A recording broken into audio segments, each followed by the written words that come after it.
1. While biking with my boyfriend and his female bestie, I took a break and found a live snake inside my instant noodle cup after I was bitten by a venomous snake. His female bestie called me dramatic because they were in a hurry and refused to take me to the hospital. I died from the poison on the way after being reborn. I happened to see his female bestie trying to swap out my instant noodle cup. It wasn't until the searing pain spread from my ankle throughout my body that I finally saw the silver ring snake slithering out of the instant noodle cup. The black and white scales gleamed coldly under the convenience store's harsh fluorescent lights, its forked tongue flicking rapidly, with beads of venom still glistening on its fangs. Ah, the scream caught in my throat. I staggered back and crashed hard into the shelf. The instant noodle cup hit the floor, scalding broth splashing onto my pant legs, but the snake swiftly coiled around my ankle and bit down hard again. Xiaomi, what are you doing? Hurry up, my boyfriend, Jiang Junxing, called from the checkout counter, his voice thick with impatience. Beside him, Su Panpan was covering her mouth and laughing, her eyes full of smug anticipation as if she couldn't wait to watch the show.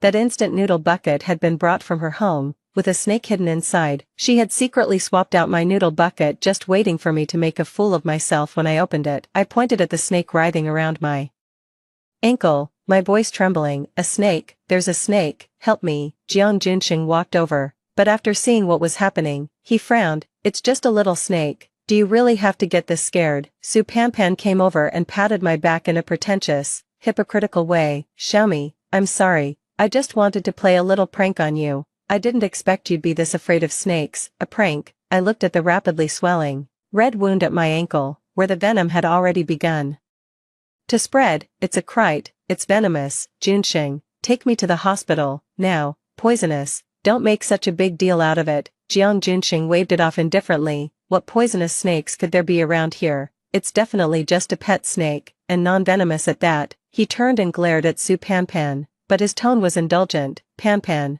don't pull jokes like this next time. Look how scared you've made her. Su Panpan stuck out her tongue, the smile in her eyes deepening.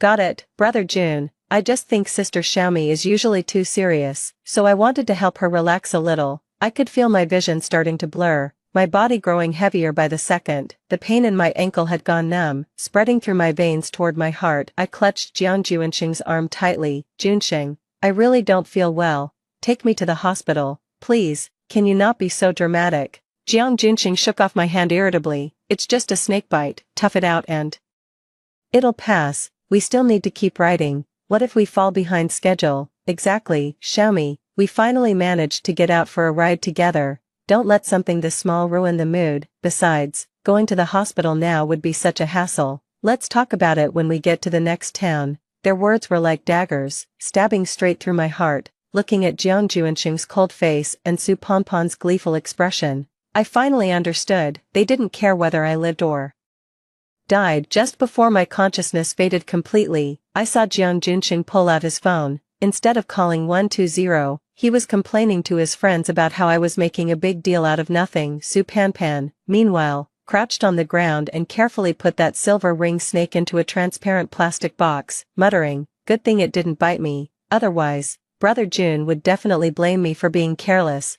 So they had known from the very beginning that it was a venomous snake. So this so-called joke was actually a deliberate murder. My body grew colder and colder, as if I were plunging into endless darkness. Before I lost consciousness completely, there was only one thought in my mind. If I could do it all over again, I would make them pay too. Xiaomi, what are you spacing out for? We're almost at the rest area. Let's stop there, take a break, and grab something to eat before we go on. The familiar voice rang in my ear, and I suddenly opened my eyes. The blinding sunlight, the familiar highway, and Jiang Junxing and Su Panpan riding mountain bikes beside me. Everything was exactly the same as the day of the accident in my memory. I looked down at my ankle. No cuts, no swelling, everything was perfectly fine. Jiang Junxing and Su Panpan looked as tired as anyone after a long ride, but beneath their smiles was the same calculating expression I remembered. I was reborn. I had been reborn right in the middle of our cycling trip, just before we reached the service area where I would lose my life. My heart began pounding wildly, not from fear, but from excitement. This time, I wouldn't let anyone butcher me at will. Everything I was owed, I would take back little by little, every last bit of it. Sister Xiaomi, what's wrong? You don't look well. Are you tired? Su Panpan rode up beside me and asked with concern. Her backpack zipper wasn't fully closed, and I could clearly see a cup noodle box inside, the very box containing the silver-ringed snake.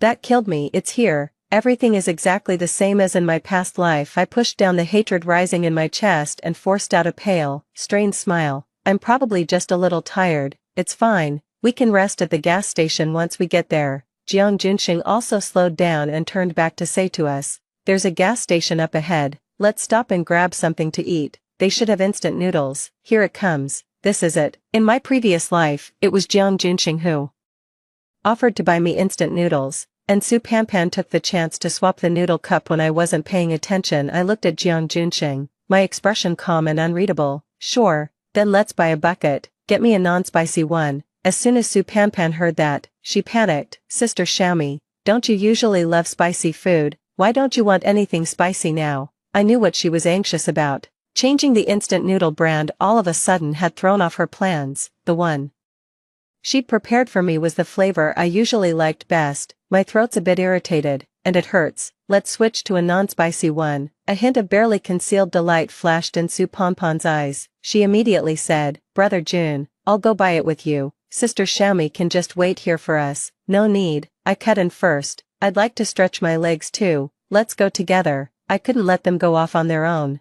I had to keep a close eye on them myself if I wanted a chance to switch.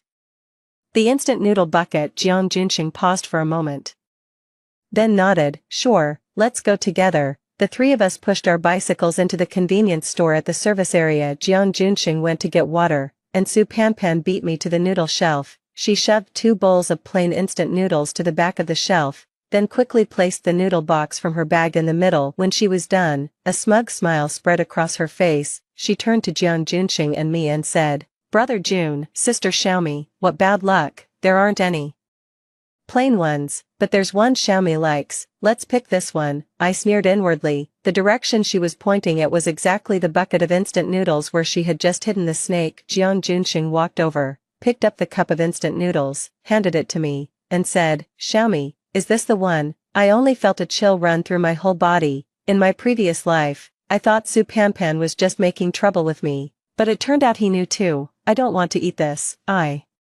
deliberately didn't take it. 3. "This one tastes good. Let's all eat the same thing." "Xiaomi, you're being way too fussy." Jiang Junxing shoved the instant noodle cup into my arms. He casually picked up 2 more just like it and walked with me toward the water dispenser. "Make your own. You're not a child," Su Panpan said, giving Jiang Junxing a meaningful glance. Jiang Junxing immediately stood behind me and waited for me to make the noodles. In my last life, this was when I was bitten by a venomous snake. "Oh no, our car." I suddenly pointed outside. When the 2 of them saw a big truck quickly driving away, they rushed out. I took the chance to swap for Su Panpan's instant noodle cup. Holding Su Panpan's instant noodle cup, I walked to the door and nervously looked outside, watching them lift their bicycles back up. The 2 of them came back cursing under their breath, seeing that I still hadn't opened the noodle cup. Su Panpan looked a little impatient. "Xiaomi, hurry up and make it. We're still in a rush." "You guys haven't made yours either," I said unhappily. Su Panpan had no choice but to stride over to the water dispenser, pick up her own instant noodle cup, open the lid,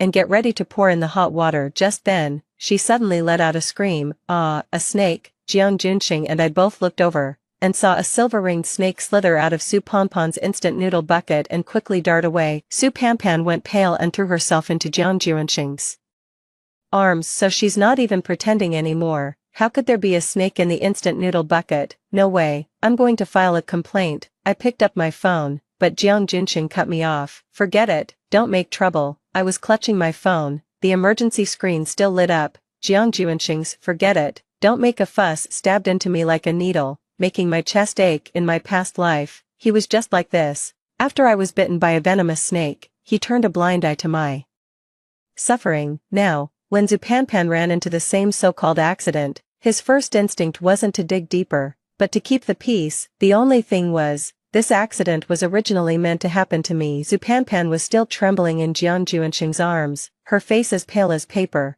but I clearly saw her hand hanging by her side quietly tighten around the hem of her clothes. There wasn't a trace of real fear in her eyes, only panic at having her plan thrown off course. Jiang Junxing patted her back, his voice softer than I'd ever heard it. Don't be afraid, Panpan, the snake's already gone, it's okay now, Brother June, I'm so scared, Zupanpan said in a trembling voice, but she deliberately raised it, as if she wanted me to hear. I never thought there'd be a snake in the instant noodle bucket. What if it had bitten Sister Xiaomi? I let out a cold laugh at that. She wasn't really worried about me at all. She was clearly testing Jiang Juanxing's attitude, and also saying it for my benefit, to make me realize just how unimportant I was. As expected, Jiang Junxing went along with her and said, fortunately, it didn't bite anyone. Xiaomi, don't take it to heart, I guess the service station didn't store things properly, and the snake got in. Let's finish our instant noodles and hurry up, don't delay the trip. As he spoke, he even reached out to take the instant noodle cup from my hands.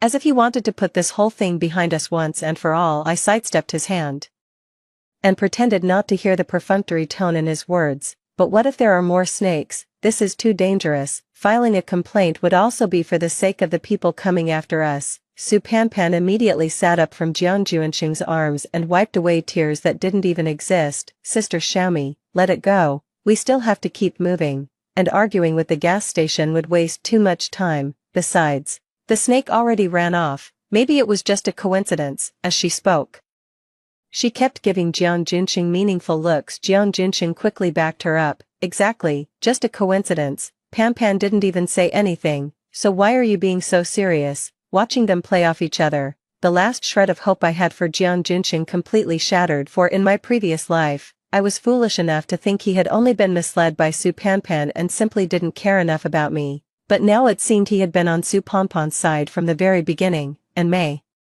even have known about her plan all along. Otherwise, why would he have forced that cup of instant noodles into my arms when I refused it? Why would he have deliberately stood behind me, waiting? Before Su Panpan opened the noodle container, I didn't keep insisting on filing a complaint. Instead, I quietly picked up my own cup of instant noodles and walked over to a table in the corner. Jiang Junxing and Su Panpan thought I had backed down, so they came over with their noodles too. Only, Su Panpan's gaze at me carried a hint more caution and displeasure. After I'd made my instant noodles, I used going to the restroom as an excuse and quietly slipped around to the corner by the convenience store's back door. That was where they had just gone to steady their bicycles, and it was also the best place to talk in private. Sure enough, the moment I hid myself, I heard Jiang Junxing and Su Panpan's voices. Panpan, are you okay? You scared me to death just now. Jiang Junxing's voice was full of concern, with a hint of barely noticeable reproach. Didn't I tell you to put the snake in her noodle cup? How did it end up in your own cup?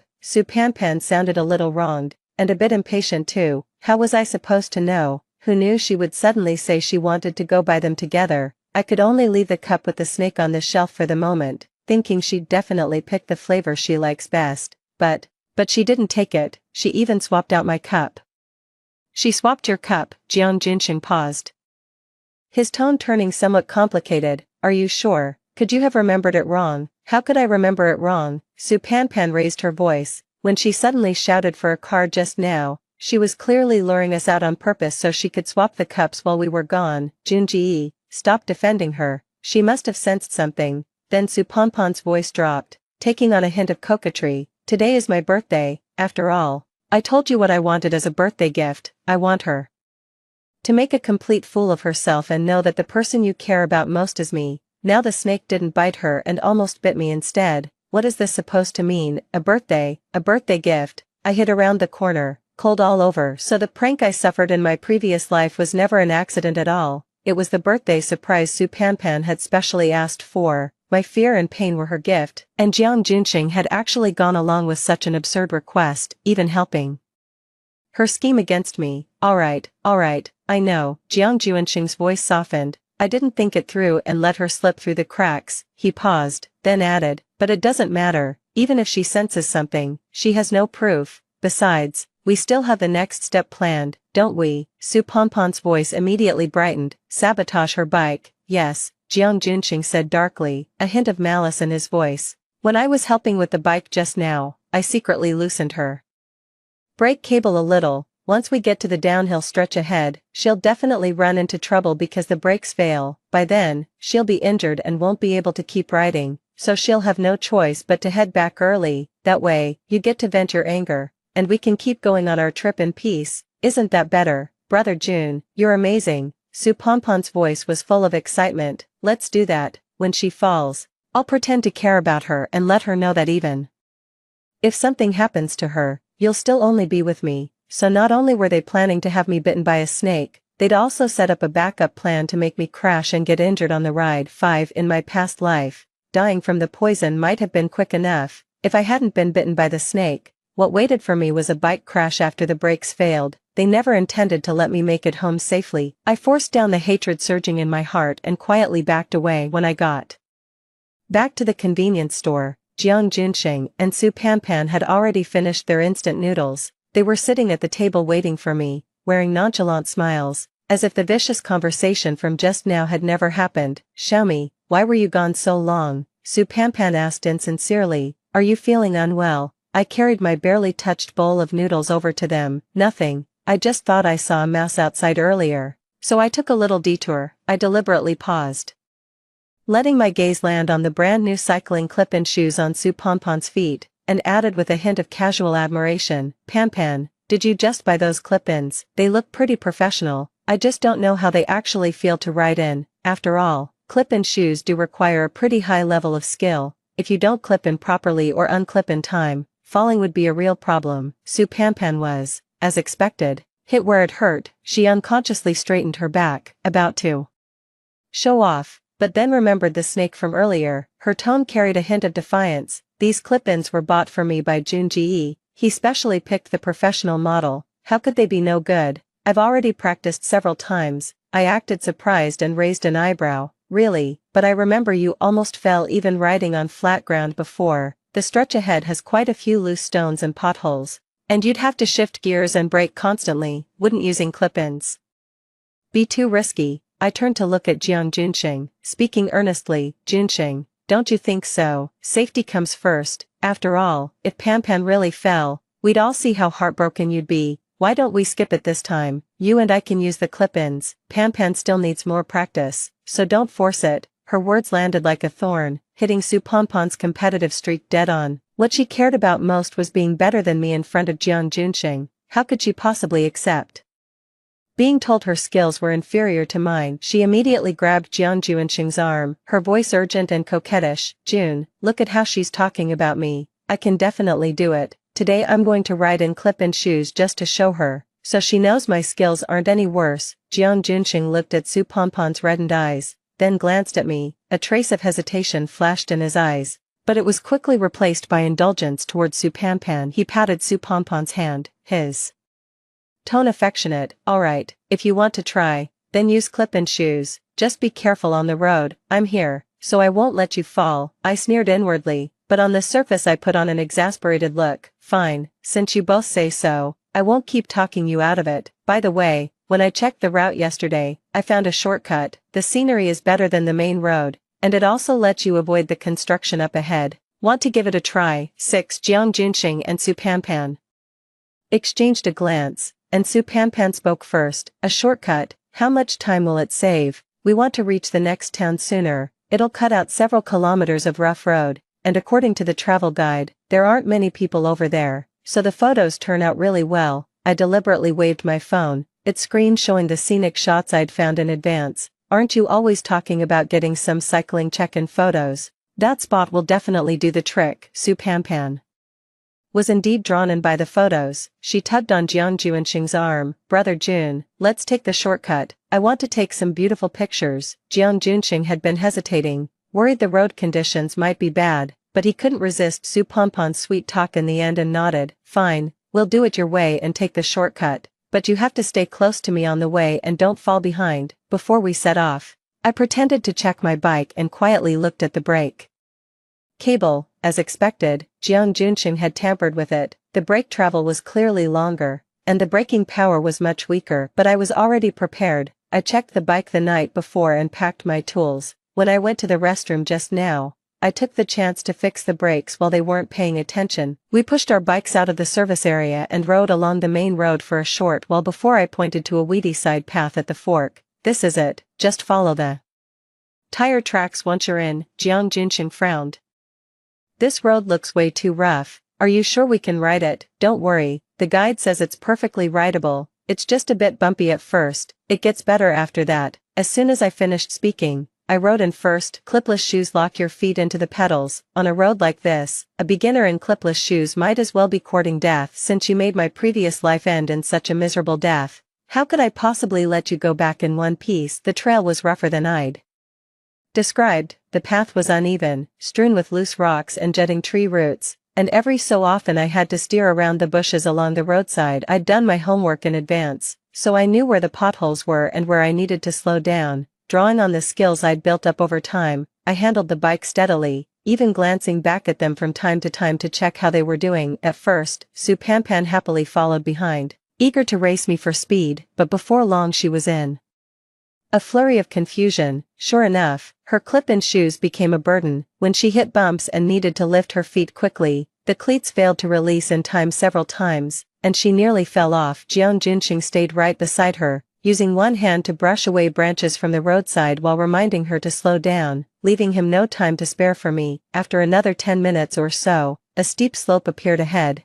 The path was covered in loose gravel, and beside it was a sheer drop. If you fell, the consequences would be unimaginable. I took a deep breath, slowed down in advance, shifted my weight, and rode down with great caution. My tires had good grip, and with the brakes fixed, I managed to barrel down the slope fairly steadily. Even though it was bumpy, I stopped at the bottom of the hill and looked back at them. Supampan was standing at the top of the slope, her face pale as she looked at the steep incline and loose gravel. She was obviously a little scared. She wanted to come down, but didn't dare move. With her feet clipped into the pedals, she couldn't even get off and push the bike. "Pan, if you can't do it, just get off and push," I called out on purpose, my tone laced with a well-meaning reminder. This slope is way too steep, and it's too dangerous with clip-in shoes. Already frightened, Supampan was provoked by me and, instead of backing down, stubbornly shook her head. "None of your business, I can ride down it." With that, she took a deep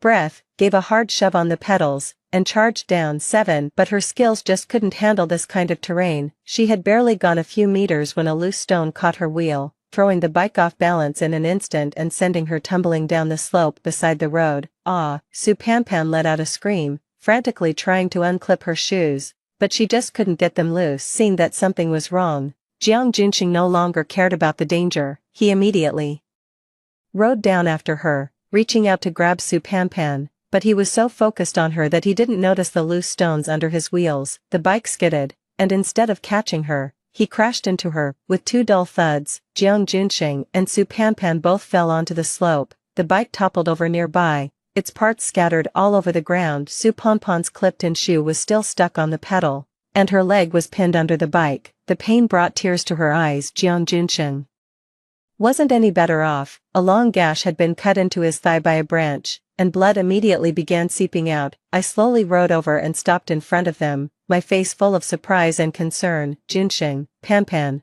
are you okay? Are you hurt? I told you this slope was too dangerous. I told you to push the bike down. Why didn't you listen?" Supampan lay on the ground, in so much pain she couldn't speak. She could only glare at me, her eyes brimming with resentment and unwillingness. Jiang Junxing struggled to his feet, supporting Supampan with one hand as he frowned at me. "Cut the nonsense, hurry up and help us lift the bike and see if it can still be ridden." I let out an "oh" and sauntered over, pretending to help lift the bike, but deliberately brushed against Supampan's leg. "Ah, it hurts," Supampan cried out in pain. Jiang Junxing immediately shot me a glare. "Watch what you're doing." I lowered my head, hiding the cold smirk in my eyes. "Jiang Junxing, Supampan, this is only the beginning. What you owed me in my past life, I'll take back little by little, with interest. Didn't you want to humiliate me and hurt me? Well now, it's time for you to taste that same fear and pain." Out of the corner of my eye, I saw Jiang Junxing clutching his leg as he collapsed to the ground. The dark cycling pants were soaking through with blood at a visible pace,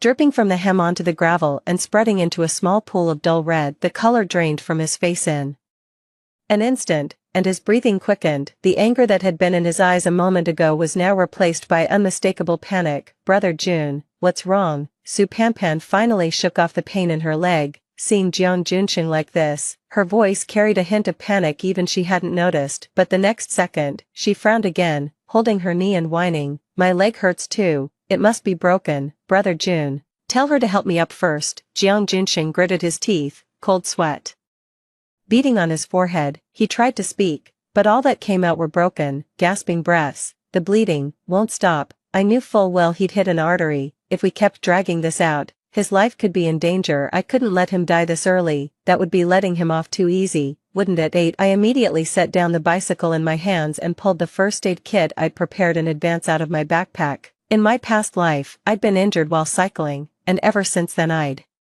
made a habit of carrying a first aid kit with me. I never expected it would come in handy on Jiang Junxing in this life. Don't move. I crouched down, my tone calm and unmistakably firm. An artery's been torn. We need to stop the bleeding with pressure first. I ripped open Jiang Junxing's pant leg, and the gruesome wound came into full view, blood still gushing out. I quickly took sterile gauze, folded it into a thick pad, and pressed it hard over the wound, then wrapped it tightly with elastic bandage, layer after layer, until the bleeding slowed. Jiang Junxing was trembling all over from the pain, but he didn't dare struggle anymore. He just clenched his lips tightly, and the look he gave me had taken on a complicated edge. Seeing that I was only focused on bandaging Jiang Junxing and had completely ignored her, Su Panpan immediately cried out in dissatisfaction. Hey, can't you see I'm injured too? My leg can't even move. Why won't you help me first? Junji, look at her.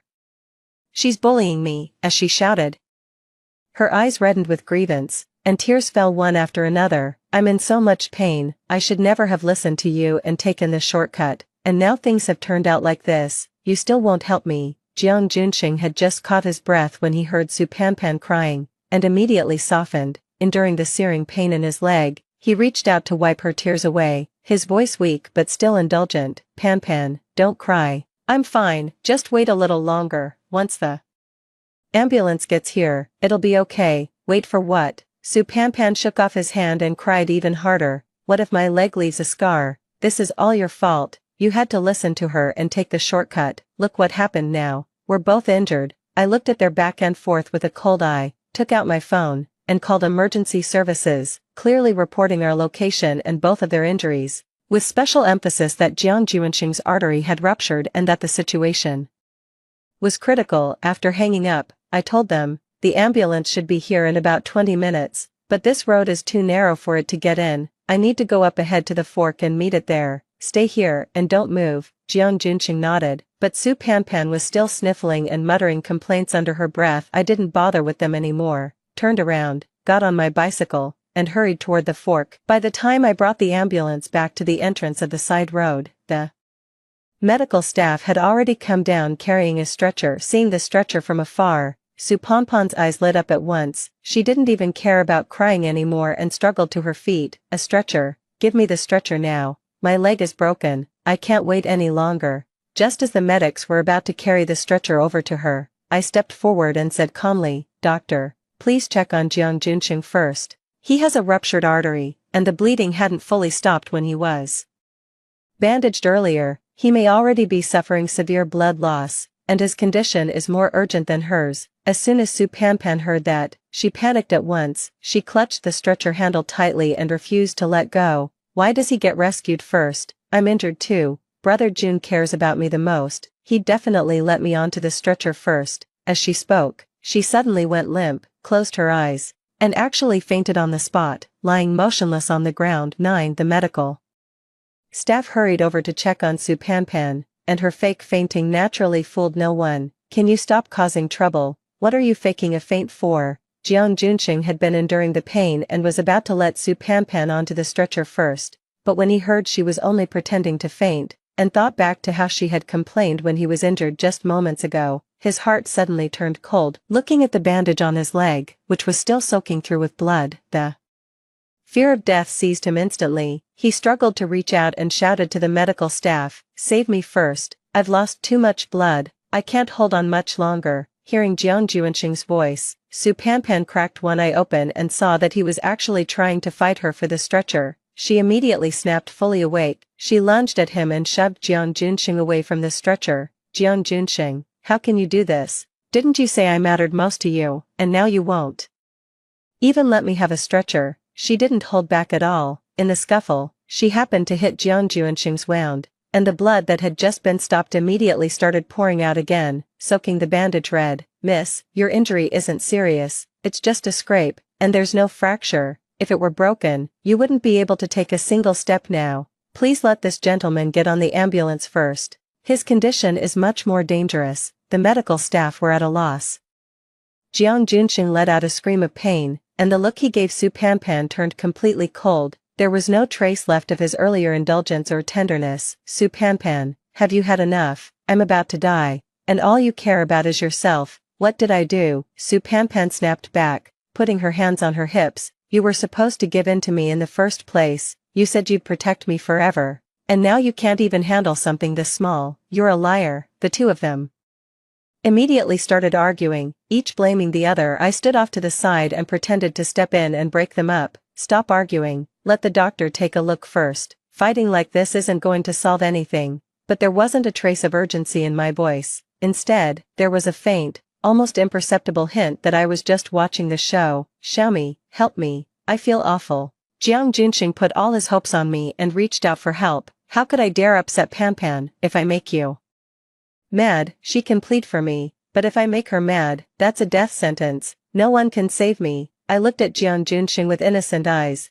and I could feel his despair. In my previous life, I pleaded with him just like this to save me, and he didn't care at all. So the fact that I've already called an ambulance is more than enough kindness on my part. Just then, Jiang Junxing suddenly saw everything go dark. His body swayed, then he collapsed heavily to the ground, completely losing consciousness. The medical staff rushed over to check on him, and with a grave expression said, "No, he's lost too much blood, we have to get him to the hospital right away." They no longer paid any attention to Su Panpan's cries and quickly lifted Jiang Junxing onto the stretcher, running toward the ambulance. Seeing this, Su Panpan no longer had time to argue. She chased after them, crying out, "Wait for me, you can't leave me behind. Jiang Junxing, wake up." But the medical staff ignored her completely and soon disappeared at the end of the path. I looked at Su Panpan's helpless, furious expression, and a cold smile curled at the corner of my lips. "What are you laughing at? This is all your fault. Call another ambulance for me, now." Su Panpan turned around and ordered me. "Why should I? I'm not your maid." "What, do you have no hands or feet?" I sneered. "I knew you were faking it. You're disgusting. You're so obedient all the time, but when it matters most, you show your true colors. Don't you? I'll make Brother Jun see through you. Just you wait." She pointed at me and cursed at me. "Your brother Jun, if he can even survive." With that, I picked up my bike and rode home. "Don't go, don't leave me here, I'm scared." Su Panpan cried out as she chased after him for a few steps, then collapsed to the ground and burst into tears. "Just wait, someone will come to save you." I tossed the words over my shoulder lightly and rode off faster and faster. Unfortunately, out in this desolate wilderness, no one was coming to save the princess.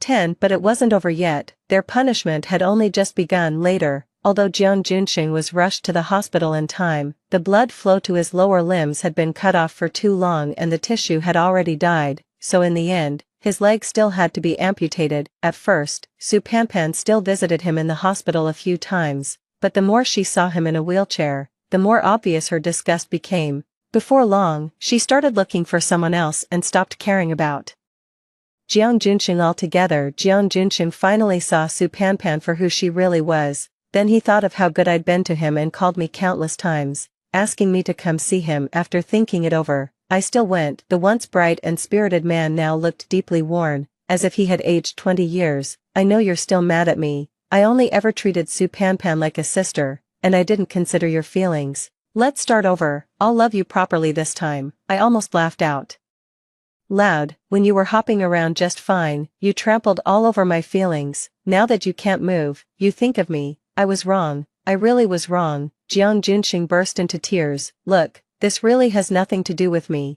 It was your dear little sister who got you into this state. Have you thought about it? If you'd been put on the ambulance right away, maybe your leg could have been saved." "What a pity." Sigh. I was afraid he had missed the point, so I quickly reminded him. "Sure enough, the shock of these past few days had been so great that he'd overlooked the crucial details." His eyes bulged and his teeth clenched with a grinding sound. The love he once had for Su Panpan had now turned into a monstrous hatred. "Karma comes around, and debts have their owners. You're a smart man, so I won't say any more." I got up and left the hospital room, and Jiang Junxing didn't call after me. His life was over. There was no hope left for him. Su Panpan really was heartless. Her social feed was buzzing, looks like she'd already found someone else. I couldn't tell whether she was really that foolish, pretending to be clueless, or deliberately trying to provoke Jiang Junxing. Either way, she got the reaction she wanted. Jiang Junxing used his last savings to buy a lot of things Su Panpan liked, and lied that he wanted to have a proper talk with her,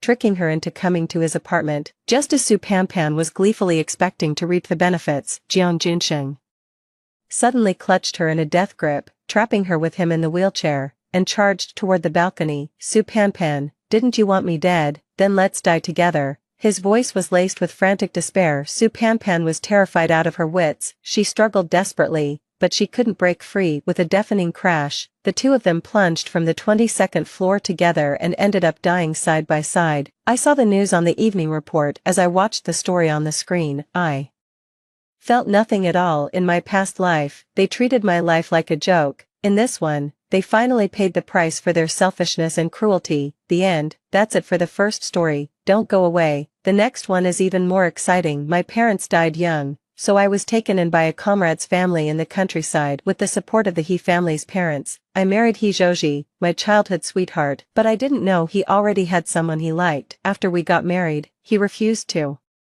touch me, yet made me carry the blame for not being able to have children. While the He family parents kept blaming me, they took in a pair of children from a distant relative and made me raise them. As for He Zhouji, he went off to the military without a second thought and barely came home once a year after that. 18 years later, I had raised the children into adults, and they even got into Tsinghua University. He Zhouji brought another woman home to attend the celebration dinner for the college acceptance, and announced in front of everyone that those two children were their biological kids. Watching their family of 6 loving each other so dearly, I finally realized I was the only one kept in the dark. In a fit of anger, I stormed off in despair, only to accidentally fall off a cliff into the vast darkness of night. Given a second chance at life, I found myself back to the first year of my marriage. Madam He sat in the seat of honor, while Father He sat off to the side smoking his pipe. A handful of scattered relatives had nearly packed the small front room. Aside from Father He, Mother He, and He Zhou, who was holding 2 children, everyone else was sizing me up out of the corners of their eyes. I stood at the doorway, saying nothing. Mother He cleared her throat. Lin Shu, you've come at just the right time. This is the newborn child of 3rd aunt from Gaojia village. She already has 3 children. I heard it hasn't been easy for you and Zhouji to conceive, so she specially brought the baby here to ask if you'd be willing to raise it. I lifted my eyes and glanced over. Su Jingyan was mixed in with the crowd, looking at the baby in He Zhouji's arms with an expression full of maternal tenderness. It turned out that, in a corner I knew nothing about, Su Jingyan had already appeared before me so early on. Everyone was waiting for my answer, but Mother He remained calm and unruffled, as if certain I wouldn't refuse. After all, for a whole year after our marriage, she made a point of asking about my womb at every meal until I turned pale, my face full of shame. I asked He Zhouji, are you going to raise them? He Zhouji seemed unprepared for my question. He frowned slightly. Children are something for you women to handle. What does that have to do with us men? If you want to raise them, I won't stop you. Fine, then I won't raise them. But if you're going to raise them, you should do it wholeheartedly. Don't let down the good intentions of the children's parents. What do you say? What? He Zhouji froze and looked at me in disbelief. The surroundings fell silent, and the murmurs died down. I replied calmly, I'm only 19, it's not impossible for me to conceive, so why should I raise someone else's child? He Zhouji looked at me, his eyes full of disapproval.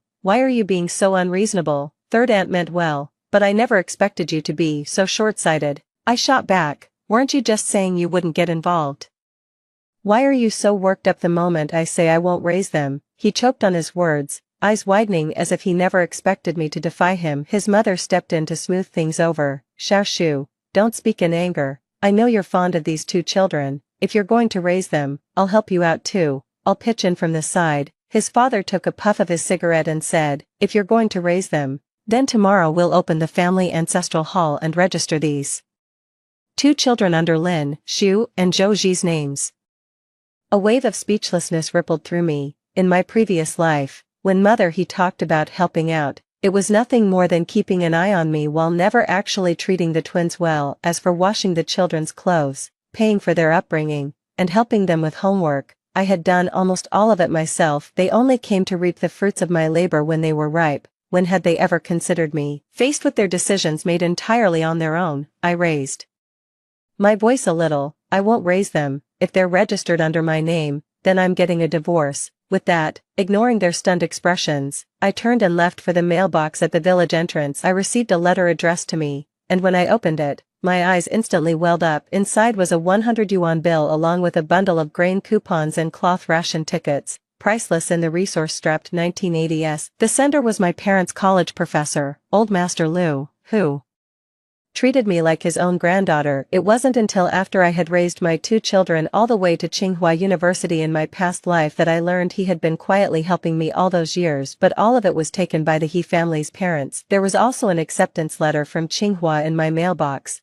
which was hidden away by the He family in my past life as well, just to break all my wings and keep me docile. So I'd stay at the He family and work like a beast of burden. When I got to the head of the village, I greeted Aunt Wan from the little shop before saying I wanted to call an old friend of my parents. Aunt Wan had almost watched me grow up in the He family, and she understood the bitterness of living under someone else's roof, so she didn't even take the loose change I offered and let me use the phone as I pleased. Just then, she had to step out to deliver something and asked me to watch the shop for her. I accepted Aunt Wang's kindness, decided I would repay her, and then dialed a number in Jing City. The phone rang 3 times before it was answered. A voice came over the line, aged yet strong. "Hello, may I ask who's calling?" My voice broke with emotion. "Grandpa Liu, it's me, it's Xiaoshu. So the little girl finally remembered this old man. Grandpa Liu was overjoyed, and when he heard that I'd been accepted into Tsinghua again, he was even more thrilled. "If your parents knew from heaven how accomplished you've become, they'd be so happy." I also told Grandpa Liu about my current situation and said I'd be heading back to Jing City in 3 days to wait for the new semester to begin. After hearing what had happened to me, Grandpa Liu's mood immediately turned gloomy, and he felt deeply guilty for not having protected me back then. He was also very supportive of my decision and even told me to stay at his place for the time being. After I hung up, I let out a long sigh of relief. I found a place only I knew about and hid the letter and the admission notice there. In just 3 more days, I would be able to completely change my fate. When I got back to the He family home, most of the relatives had already left. Only Mr. and Mrs. He Zhouji, and Su Jingyan were still there, each holding a child. I walked over quietly, making no sound. I only heard Su Jingyan say worriedly, "Brother Zhouji, what if Sister Lin refuses to raise the child?" He Zhouji's cold, hard voice rang out, "She has to raise it whether she wants to or not. In a month, I'll be joining the army, and you'll be going to college, so what's going to happen to the child, Mrs.?" He chimed in as well, "Jingyan, don't worry and go off to college. The mother of a child should be as educated as you are. As for Lin Shu, she was raised by our family, she wouldn't dare disobey us, Mr." He put on his patriarchal air and made the final call. "That's settled then, in this family. It's not her place to make the decisions." I felt nothing, after all, even the deepest feelings had been worn down bit by the endless toil of my previous life. I walked in, and all 4 of them were startled at once. Everyone began carefully studying my expression, trying to figure out how much I had just heard. I looked at Su Jingyan, maybe feeling guilty. She turned her head away and dared not meet my eyes. He Zhouji stepped in front of her and said to me solemnly, "This is my cousin, Jingyan. She's been admitted to the normal university and will be staying at our house for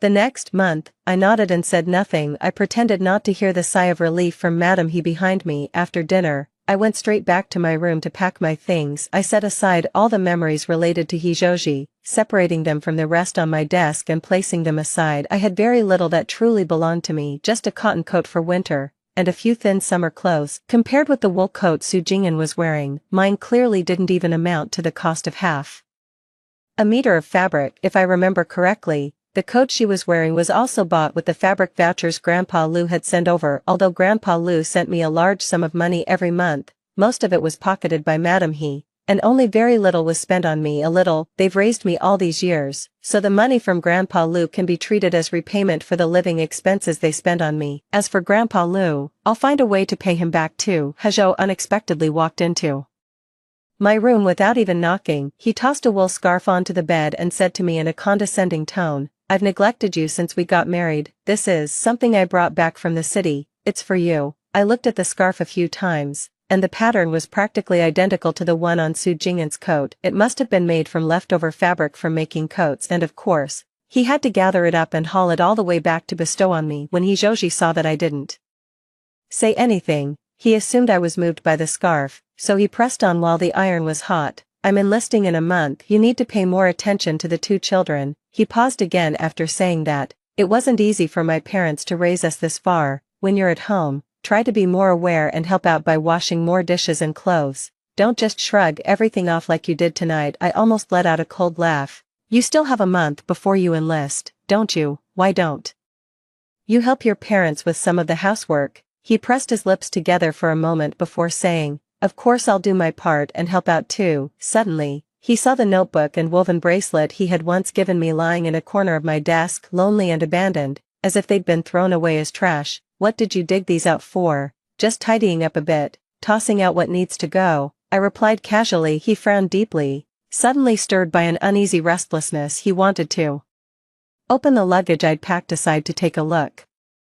But I didn't have time to stop him. Then I heard a sweet, delicate voice say, Brother Joji, there's no hot water. Joji quickly turned and left, heading to the bathroom to heat water for Su Jingyan. He never came back that night. I slept until noon the next day, but mother, he didn't even have time to scold me. She kept pacing back and forth in the main room, looking anxious, muttering under her breath, how could it not be there? Where on earth did it go? Could it be that they never delivered it? I watched her with a smile, fully aware of what was going on. Mom, what are you looking for? Mother, his uncertain gaze swept over me, but she was sure there was no way I could know about this. It's nothing, those two kids are hungry, go make them some formula. I gave a dry laugh. Juji should be the one doing this, otherwise, in another month when he enlists, he won't even get to see the kids. Before madam he could stop me, I darted out in a flash. I knew she had gone to the mailbox today and not found the grain coupons and money Grandpa Lou had sent me, so she must be anxious right now. They spent that money behind my back on the entire He family, everyone except me. In my last life,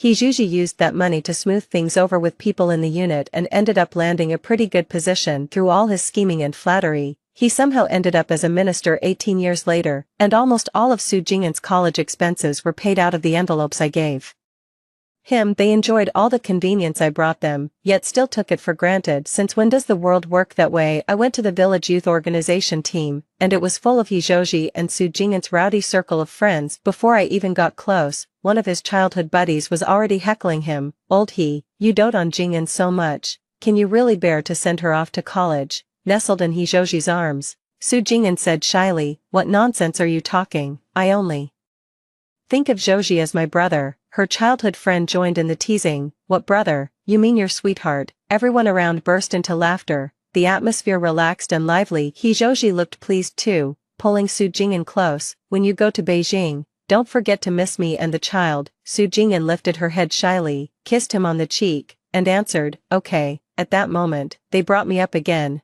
and Joji's expression eased noticeably. I heard him say, Lin Shu can endure hardship and is suited to staying at home to care for her parents and children. In terms of talent and learning, she doesn't measure up to Jingyan at all. It felt as if my heart had been struck hard with a hammer. Even though I knew this in my head, hearing such heartless words still filled me with anger and indignation. I felt indignant for the 20 hard years of my past life, for the education I gave up, and even for the self I abandoned. Just then, a young woman came back from outside and was startled to see me. She pulled me inside. Sister-in-law, what are you doing out here? Come on in. The cheerful atmosphere in the room suddenly fell silent. Everyone looked at me, their expressions turning awkward. Joji and Su Jingyan hurriedly stood up and put some distance between themselves. Su Jingyan looked at me timidly. Sister Lin, why didn't you make a sound when you came? There was a hint of disgust in Joji's gaze as he looked at me. Why aren't you home taking care of the kids? What are you doing here? I looked at the lipstick mark on Joji's face and let out a mocking smile. Su Jingyan hurriedly grabbed a tissue and, in a transparent attempt to cover it up,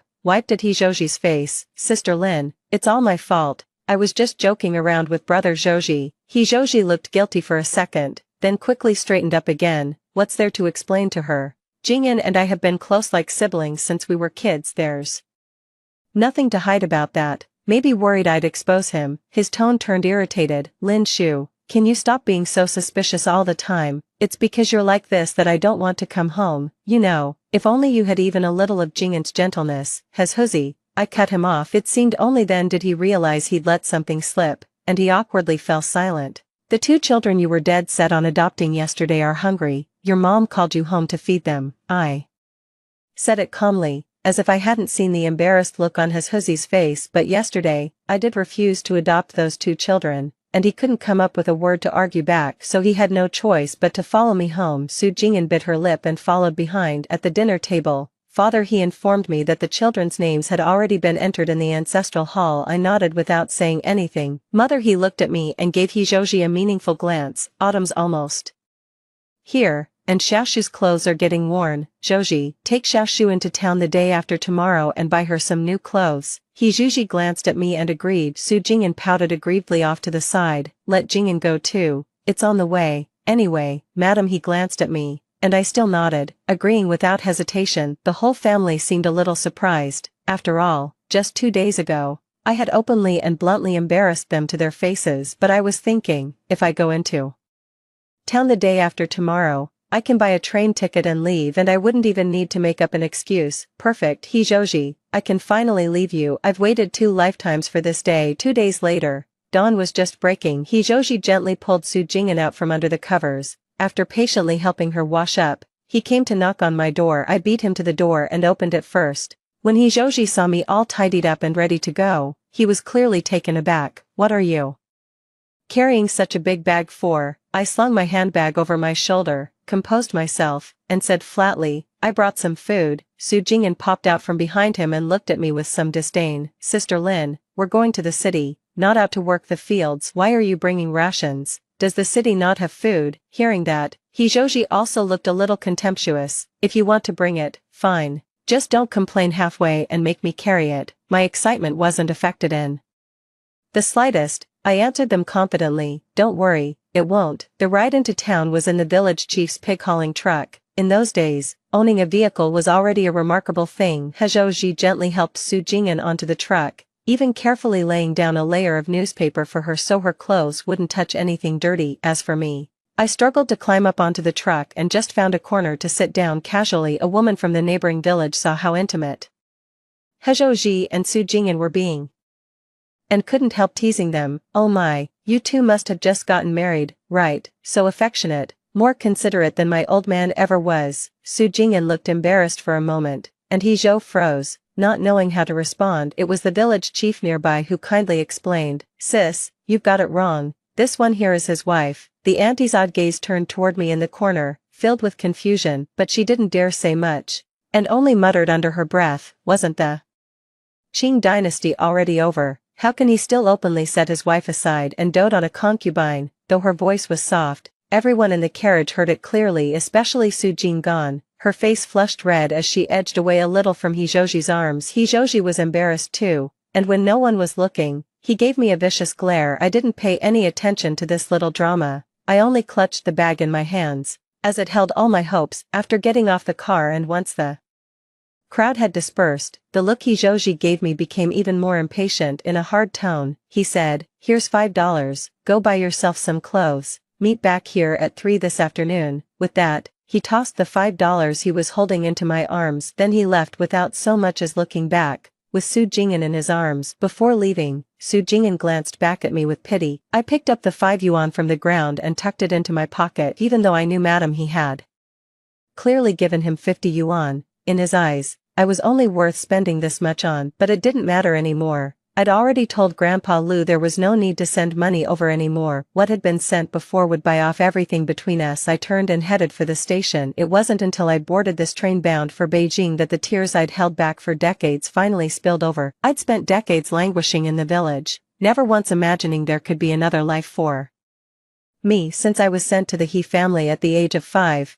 the male I had the most contact with was He-Zhouji. Inevitably, I fell in love with him, but he treated me as his sister, as a nanny, as someone to use, yet never once as his wife. This love I've kept hidden for over a decade may have been nothing more than an obsession. If my parents knew that in my last life I spent all my time revolving around a man and his family, they'd probably be furious. But it doesn't matter. I'm grateful for this chance to start over. Maybe my parents up in heaven didn't want to see me suffer like that, and wished for me to live this life all over again. I hope my life from now on will always shine bright. After arriving in Beijing, I first went to the capital hospital and handed several samples of hair over to the testing department. I followed the address and arrived at Grandpa Lu's front door. It had been many Many years since I last came to Jing City, standing in front of the Liu family's imposing and solemn villa, I actually felt a hint of timidity and unease when the maid saw me. Her face lit up with surprise and delight. "You must be Miss Lin, right? The old master told me you'd be coming to Jing City these few days. Come in quickly, he's playing chess at the moment." I nodded and stomped my feet at the entrance for quite a while. Only after the mud on my shoes had fallen off did I step into the Liu family home. The Liu family was much quieter than I had imagined. In the vast living room, two elderly men were sitting there playing a game of chess. When he saw me, Grandpa Liu suddenly flung down a chess piece, disrupting the game, and immediately came over to me with his cane. Behind him, the other old man exclaimed, "Liu Junan, you old rascal, cheating again." With tears glistening in his eyes, Grandpa Liu looked me over from head to toe. "Good child, you've had it hard." In just a few short sentences, he miraculously smoothed away the decades of grievance I had carried. I reached out and hugged Grandpa Liu, tears spilling down my face, a bitter ache mixed with the joy of new beginnings. I told Grandpa Liu about what had happened in the countryside. The more he listened, the angrier he got, and the unfamiliar old man beside him was equally indignant. "Girl, leave this to me. If he doesn't want a divorce, he'll still have to go through with it. This is a new society now. Women in our country aren't here to be bullied." Only then did Grandpa Liu introduce me to his old friend, Professor Gu. According to Grandpa Liu, Professor Gu's wife worked for the Women's Federation. After hearing what I'd been through, he felt deeply sorry for me and, without a word, applied to his superiors to start forced divorce proceedings. When he found out I'd been admitted to Qing University, Professor Gu looked at me with even greater admiration. Before leaving, he even told me with a pointed look to study hard. It was only later that Grandpa Liu told me Professor Gu was a chemistry professor at Qing University, and the subject I wanted to study for the rest of my life was chemistry. Tsinghua doesn't start until another month. I couldn't turn down Grandpa Liu's warm invitation, so I ended up staying at the Liu family's home. I'd been worried the other members of the Liu family might have something to say about it, but to my surprise, they were just as kind as Grandpa Liu. The Liu family has 2 sons and a daughter, and all of them are married. After school, the place was full of grandchildren, filling the living room with laughter and cheerful chatter. Uncle Liu and second Uncle Liu talked with me about my academic plans, and Aunt Liu pulled me into her arms with obvious concern. Ever since my parents passed away, I had never felt warmth like this before. To repay the kindness of the Liu family, I helped tutor Grandpa Liu's grandchildren every day. Time flew by, and before I knew it, the first day of school had arrived. I said goodbye to Grandpa Liu and decided to stay in Qingda's dormitory. At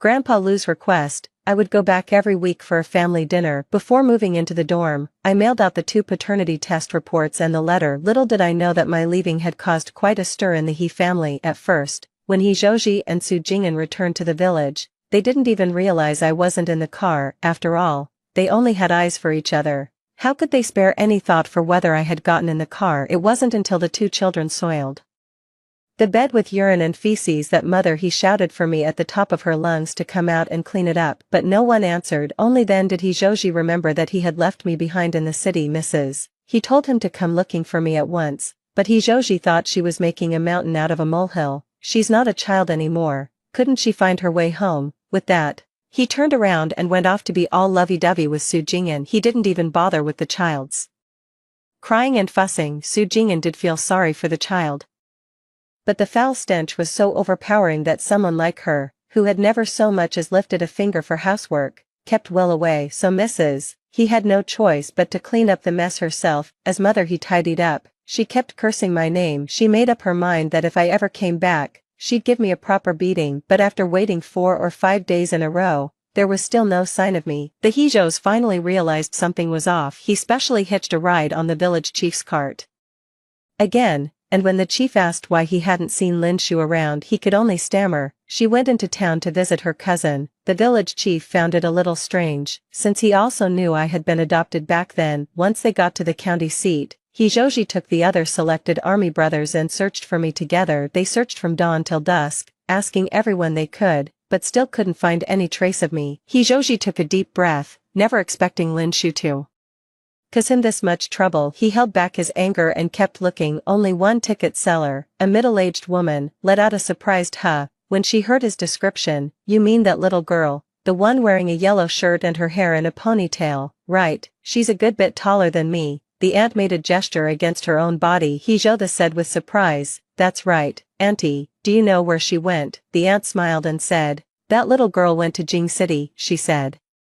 She was going to college. It was like a bolt of lightning exploding over Hizhou's head. Lin Shu had gone to the capital to attend university. So are they just going to abandon this family? He came home in a daze, and he hurried over to ask what was wrong. Looking utterly lost and dejected, Hizhou shouted bitterly after seeing his mother, "Mom, why didn't you tell me Lin Shu got into college? She's gone to the capital, Beijing. She won't be coming back now, Mrs." He went ghostly pale at once, and even he couldn't keep hold of his pipe. With a clatter, it fell to the ground and broke in two. Su Jingyan, holding the child as she came out of the bedroom, was also full of shock. "Madam," he staggered back a few steps and sat down weakly in the chair. "It's my fault. It's my fault for not keeping her ID card hidden. It's my fault for not realizing she wanted to run away." Then she seemed to remember that she hadn't received this month's money or grain coupons. She must have gone to the Liu family in Beijing to seek refuge. "Come on, let's go bring her back. She belongs to the He family in life and to the He family in death. The Liu family has no right to abduct our daughter-in-law."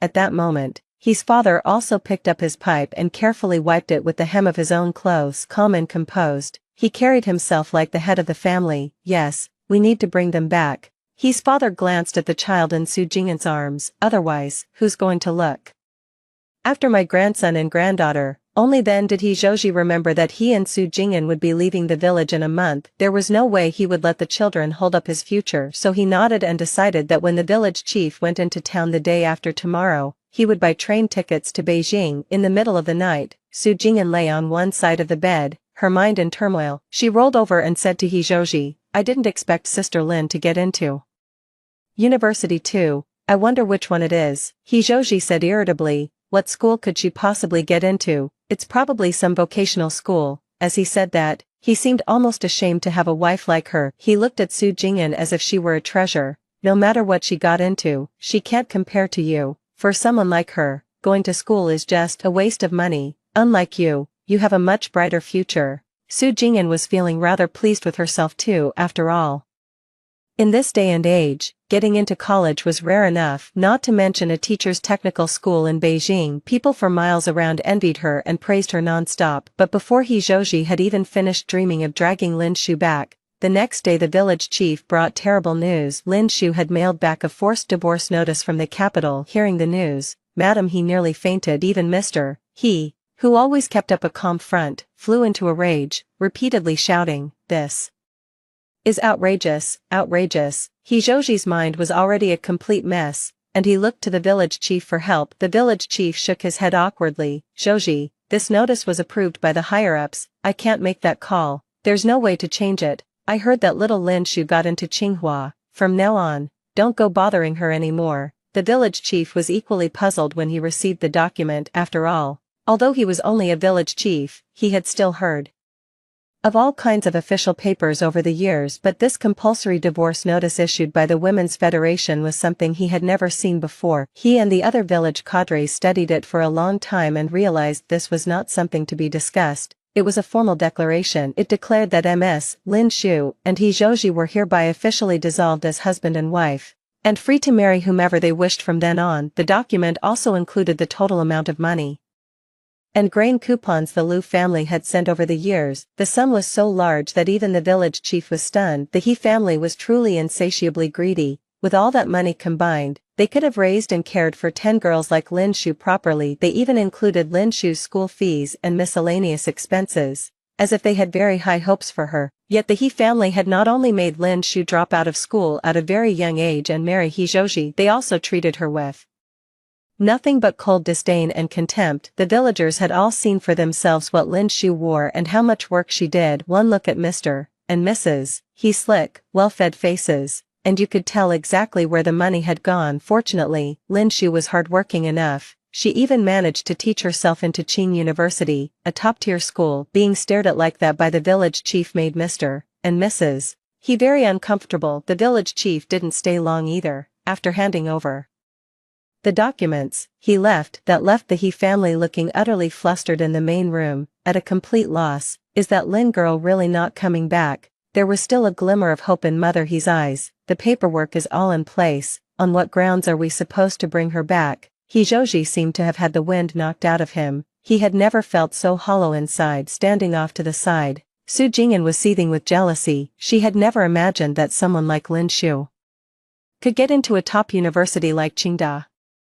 A few days ago, she had even been showing off in front of Lin Shu, but Lin Shu didn't show it on her face. Who knew how many times she might have been mocking her in secret? My senior, Gu, and I had just come out of the lab together, still discussing the formula from the experiment we'd just done. A female classmate suddenly ran over and said to me anxiously, Lin Shu, your family is looking for you at the school gate. They said something's happened at home. My heart lurched. Had something happened to Grandpa Lu? I had no choice but to hastily say goodbye to Senior Gu and hurry toward the school gate. But before I even got there, I heard a familiar voice. I'm here to see my wife. Who are you to stop me? Lin Shu, Lin Shu. It was Hijoji's voice. When I got closer, he saw me too, his tone full of surprise. He said, Lin Shu, come back with me. Mom and Dad are sick, I said expressionlessly. If Auntie and Uncle here are sick, they should see a doctor. Besides, Su Jingyan is there too.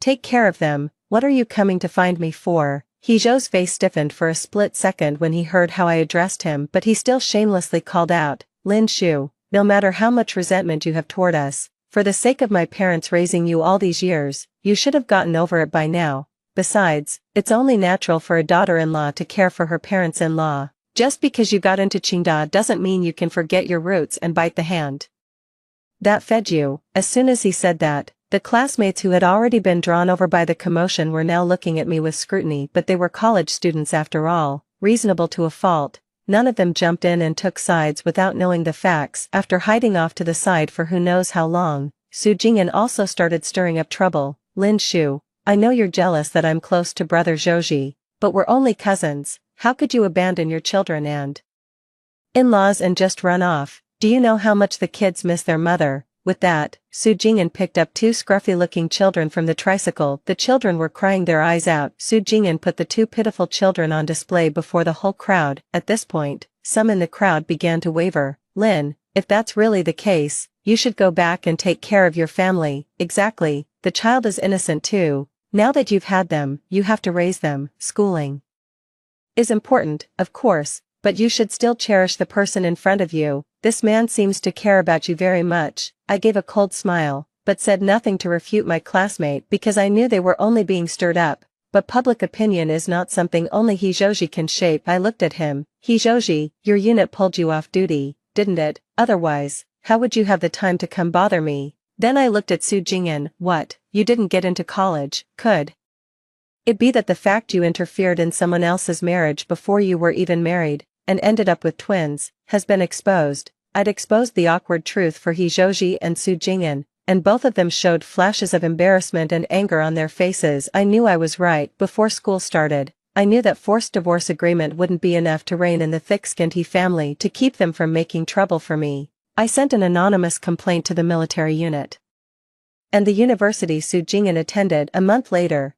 both their dreams were shattered at once, his dream of joining the military and her dream of going to college. After all, places as serious as the military and universities could never tolerate people with such a bad track record. When his mother heard the news, she was so furious that she fell ill and never got back on her feet. His father already had weak lungs from years of smoking, and after hearing the news, he simply collapsed and became bedridden. On top of that, with no one to look after the two children, Hijoji and Su Jingyan were overwhelmed and completely run ragged. Just thinking about me quietly going to college in Beijing made them feel even more resentful, so they simply brought the child and came to Beijing to look for me. After I pulled out the paternity test report and the ledger showing how the He family had supported me all these years, the classmates who had been deceived slowly began to realize what was going on.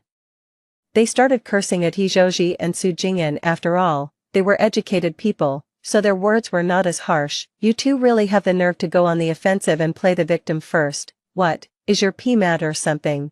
That's how clueless you are about yourself. One has skin thick as a wall, the other has no shame at all. You're truly a perfect match. Lin, you're like a phoenix fallen into a chicken coop. How did you end up with such a vampire of a family? Hijoji and Su Jingyan were red-faced from being scolded, and it was unclear which word had set him off. Hijoji stormed up to me in anger. intending to take me away on the spot before I could even fight back. I'd already been dragged several yards. I was just about to call for help then, with a thud, Hijoji was knocked flat to the ground by a single punch. It was Senior Brother Gu Yen. Senior Brother Gu shielded me behind him, and when Hijoji looked up and saw that, he became even more enraged. He pointed at Senior Brother Gu. "So this is your lover, is it? You abandoned our family for him." He lunged at us again, but Senior Brother Gu easily knocked him down once more. Maybe it was because people from the same school tended to stand together, or maybe they were disgusted by what Hijoji was doing. A group of powerless students also took the opportunity to pile on Hijoji. It wasn't until the security guards finally showed up that Hijoji, battered and bruised from the beating, was helped to his feet by Su Jing'an. I stood before him and said loudly, "Hijoji, I don't owe your family anything. The money your family spent on raising me wasn't even a tenth of what Grandpa Lu sent back. I've eaten your family's food, and I've never been lazy about my share of the housework. You were the one who had an affair with Su Jing'an and had a child with her first, so why are you saying I abandoned you? Everyone walks their own path. From now on, we have nothing to do with each other. If you come and harass me again, don't blame me for not showing you any mercy." Hezhou was stunned by my words. It was a long while before he left in disgrace with Su Jing'an. From then on, he never bothered me again. For years later I walked out of Professor Gu's office, holding the latest research findings in my hands. Professor Gu told me that this research achievement could, to a large extent, help break the foreign power's stranglehold on our country. Our country will also make a major breakthrough in the field of bombing. A string of good news came in, and my heart was practically a happy little bird, fluttering non-stop. When Senior Brother Gu came to ask me out for dinner, I readily agreed over the meal. Senior Brother Gu also congratulated me on achieving such outstanding results. I smiled at him. "Senior Brother Gu, and you still tease me. Without your help, I'd probably still have a long way to go before achieving this." Senior Brother Gu smiled, his eyes brimming with deep affection. I panicked and looked away, but he took my hand. "I understand you. You're devoted to chemistry, and you'll spend your life fighting for it, but don't forget to look at the people around you." "Okay." I lowered my head and, after a long while, nodded seriously. Later, Grandpa Lu told me, after Hijoji lost his job in the army, he spent every day at home drunk out of his mind, refusing to look for work and not caring about the children either. Su Jing'an couldn't go to college because she was held back by the two children and the whole He family. She couldn't endure that kind of life for even a year before she ran off. Now only Hijoji was left, trying to raise the children while caring for his parents, but he was never a particularly attentive person himself. After looking after them for just a few years, his parents developed bedsores and no one took care of them, leaving them in pain and writhing in bed all day. Hijoji let it go and allowed them to suffer themselves to death like that. As for the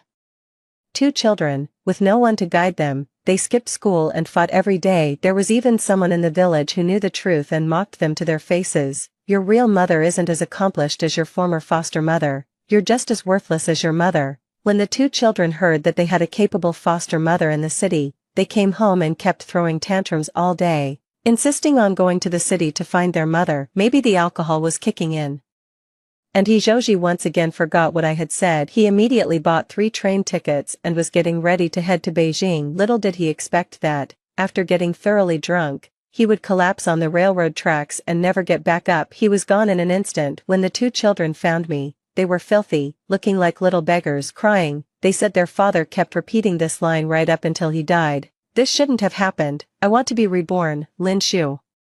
Wait for me." By then, I had already been awarded the National Medal of Merit and had become the youngest academician at the research institute. I told the two children the truth, and though they were strongly against it, I still sent them to a welfare home. After all, being soft-hearted toward them would be cruel to the version of myself in my past life. Holding the trophy in my hands, I seemed to see my former self amid the flashes of countless cameras. Her silent lips seemed to be saying, "Keep moving forward, don't look back." Senior Brother Gu stood among the crowd applauding for me, looking at me with unwavering determination. I thought to myself, I won't look back. Story 2. 3 days before the wedding, I was hit by a car and had my spine broken. Shen Ian sent the perpetrator to prison. Lying in the hospital bed, I didn't want to wake up upon hearing the sad news of my disability. In a daze of consciousness, I heard the conversation between Shen Ian and the doctor. "Mr. Shen, it's still not too late to perform the surgical treatment. A few more days later, Miss Gu will really be disabled for life. You just want Jiang Yan to be your bride." Why take the risk of causing someone's death?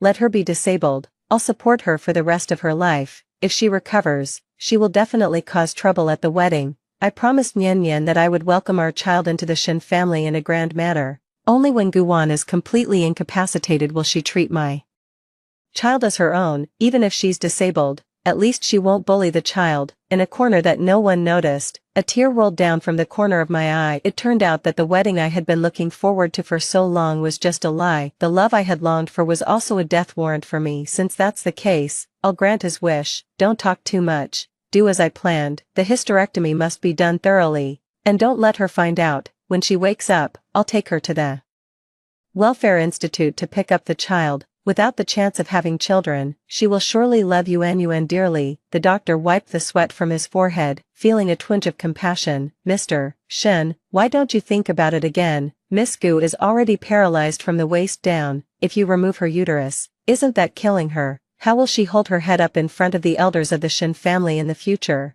Moreover, your child with Miss Jiang is already 3 years old. That girl looks 8 points like you. If Miss Gu finds out, it will all be over. Shen Ian reached out and skillfully wiped my chapped lips with a wet tissue over and over again. His voice was filled with the regret of unrequited love. She won't find out. As long as she's disabled, she can only live in the Shen family's manor for the rest of her life and won't be able to step out even half a step.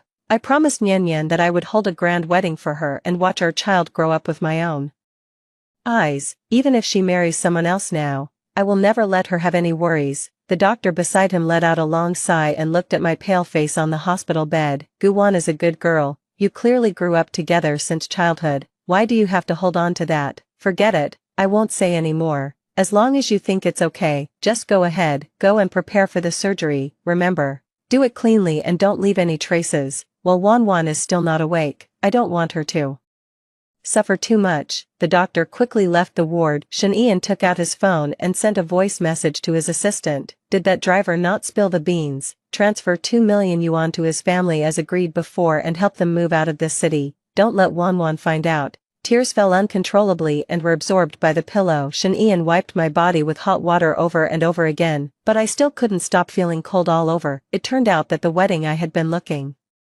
forward to for 5 years was just making wedding clothes for Jiang Yin. That car accident was by no means an accident. He was just clearing me, the stumbling block. For Jiang Yin, the happiness and fulfillment I thought I had were nothing but a bubble in the water and a flower in the mirror. Lies and hurt were the truth between us. I struggled to open my eyes, but soon, anesthetic was injected into my body. Before being wheeled into the operating room, Shen Ian lovingly kissed my forehead. Be good, it will be over soon, Wan Wan. I'll be waiting for you to come out.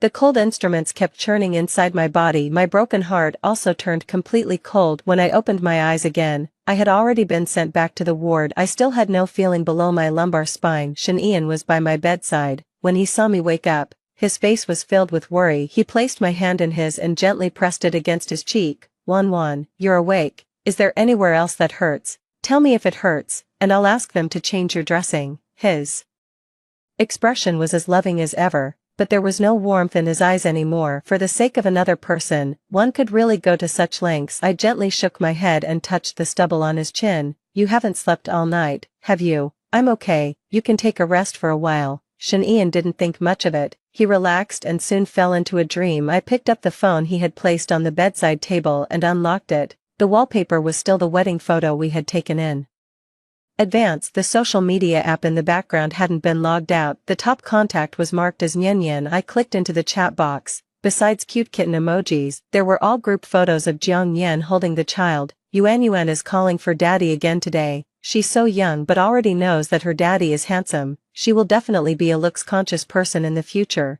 Yuan Yuan had a good appetite today. She ate up all the cake you sent by herself. Yuan Yuan is clamoring to go to the amusement park with daddy. I couldn't persuade her no matter what. Come over if you have time. Shen Ian didn't reply, but there were video records of up to 2 hours under each photo. Remembering what he once said, that he didn't like children, I finally understood that it wasn't that he didn't like children, he just didn't like the child born from my womb. He set up a separate photo album for Jiang Yin. The password was the child's birthday. 5,000 photos recorded the child's growth process over 3 years. On every important festival, Shin Ian was by their side. The second chat box in the app was the record of the conversation with the wedding planning company. Since the preparation for the wedding started a month ago, Shin Ian had reported Jiang Nian's name. The wedding dress was in her size. The invitation cards had the handwriting jointly written by the two of them from the very beginning. He had never intended to let me attend this wedding, I smiled self-deprecatingly and didn't continue looking. I contacted my best friend and asked her to find another hospital abroad for me to have the surgery. I applied to cancel all my certificates in the country. My best friend didn't think much of it and just thought that I had seen Shin Ian's true colors. She was happy for me between the lines. I put down the phone and fell into a deep sleep. When I opened my eyes again,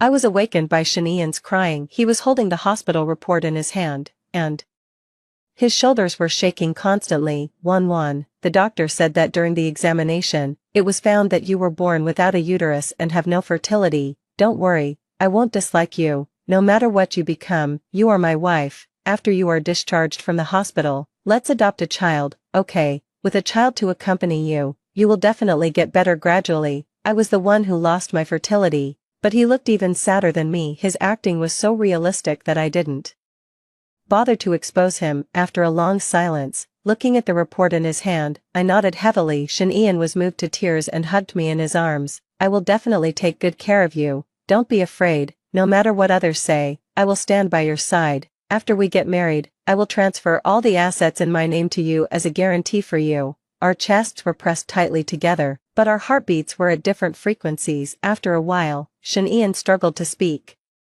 However, the wedding is already prepared. Now that your body hasn't recovered, it may be necessary to find someone to take my place. Don't lose the face of the Shin family. I knew what he wanted to say. Rather than putting myself in a passive position, it was better to bring it up on my own initiative. At least I could maintain some dignity. Shin Ian was amazed at the change in my attitude, but since his wish had been fulfilled, he didn't want to pursue the matter further. The phone rang. He took a look and said in surprise, 1-1, what certificates did you cancel? I quickly deleted the message and calmly explained, it's nothing, the certificates have expired, and I can just replace them online. He didn't think much of it. He hugged me even tighter, and his tone was full of distress. You're not in a convenient state now. If you need anything, tell me, and I'll handle it for you. Shin Ian, I want to be discharged from the hospital. His emotions suddenly became tense. No.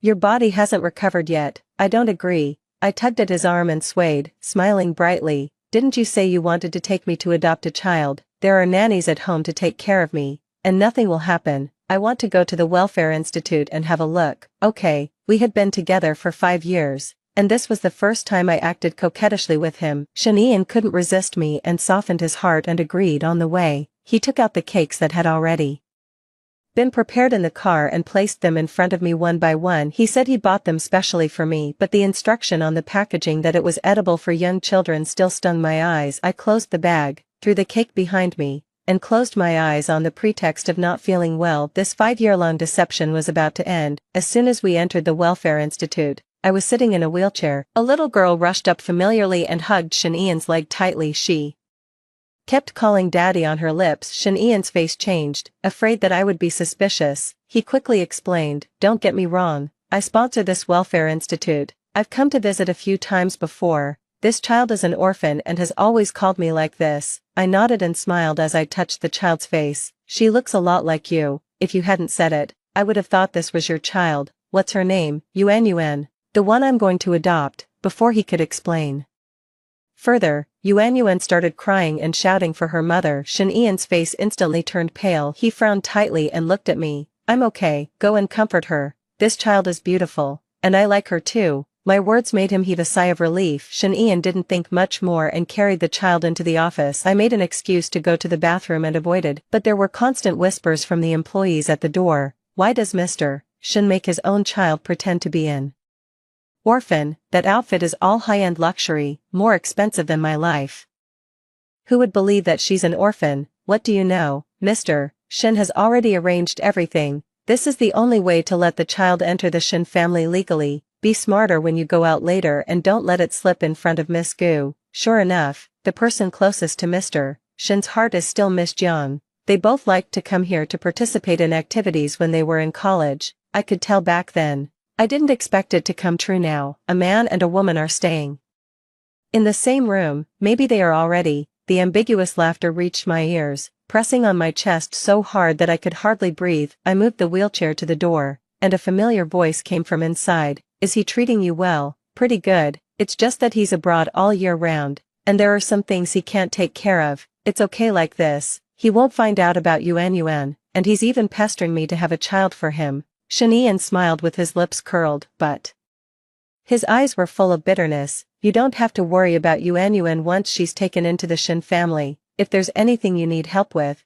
just send me a message. By the way, this is the bracelet I just bought. Consider it a wedding gift for you. Jiang Yan took the gift box and winked playfully. Why are you giving me something again? How many wedding gifts have you given me in the year since we got married? My cloakroom can't even hold them all. Wan will definitely be unhappy if she finds out. As she spoke, she didn't stop the action of accepting the gift. Beside her, Yuan smiled and threw herself beside her, calling her mom non-stop. The director was in a hurry to handle the formalities and rushed in front of me and pushed the door open. A trace of panic flashed in Shen eyes. Wan, why did you come here? Don't think too much. Jiang Yan is a volunteer at this welfare institute. She just happened to come over today to have a look and discuss the matter of me adopting Yuan. Jiang Yan stood up, held Yuan in her arms, and waved at me. Wan, long time no see. I sat in the wheelchair and nodded with a smile, suppressing my grievances and saying, it's okay, I'm just taking a stroll. Since you're busy, I won't trouble you. I'll wait for you in the car. After saying that, I turned around and left. Shen thought I was angry and came after me to explain for a long time. Don't get me wrong, she often comes here to sponsor and participate in activities. All the children in the institute call her mom. I will explain to Yuan after the adoption formalities are completed. Looking at the way he was anxious for me, I suddenly felt like laughing. In order to let the child enter the family legally, he didn't hesitate to cause a car accident to make me disabled. Now that his wish had come true, who was he showing his grievances to? Don't worry, I'm not such an unreasonable person. You handle the formalities well, and I'll wait for you in the car obediently. He let out a sigh of relief and watched me return to the car. Every employee who passed by looked at me with mockery in their eyes. I ignored them and took out my phone to cancel the certificates online. To celebrate Shen bringing the child home, the Shen family held a family banquet. I made an excuse that my body hadn't recovered and hid on the second floor to rest, but the sneering laughter of Shen's parents downstairs still came through the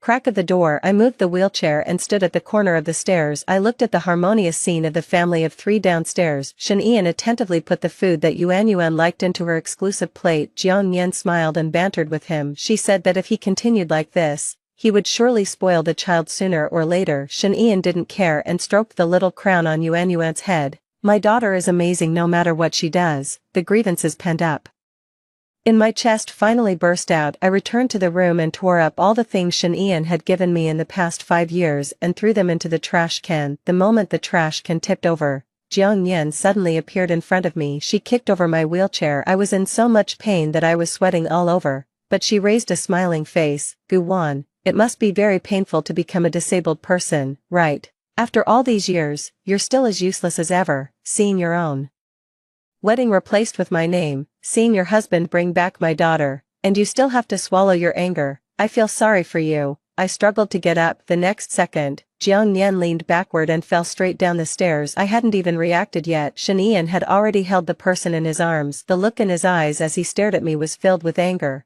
Wan, what are you doing? Have you gone crazy? Yan kindly went up to call you for dinner. Why did you lay a hand on her? Shen's parents also looked at me with dissatisfaction. Yuan stood beside them, wailing loudly, bad woman, the bad woman is bullying mom. I don't want this bad woman to enter our home. I want mom. Jiang Yan weakly wrapped her arm around Shen's shoulder. I'm sorry, I just told Wan that I agreed to attend the wedding on her behalf. I didn't expect her to misunderstand me. Don't blame Wan, she didn't do it on purpose. I lay on the ground in a sorry state, a cold sneer curling my lips. Shen, about the wedding, the car accident, and the child, don't you owe me an explanation? Shen furrowed his brows, a trace of panic flashing in his eyes. What explanation? What does the car accident you had have to do with Jiang Yan? She kindly agreed to attend the wedding for you. Instead of being grateful, you laid a hand on her. Wan, when did you become like this?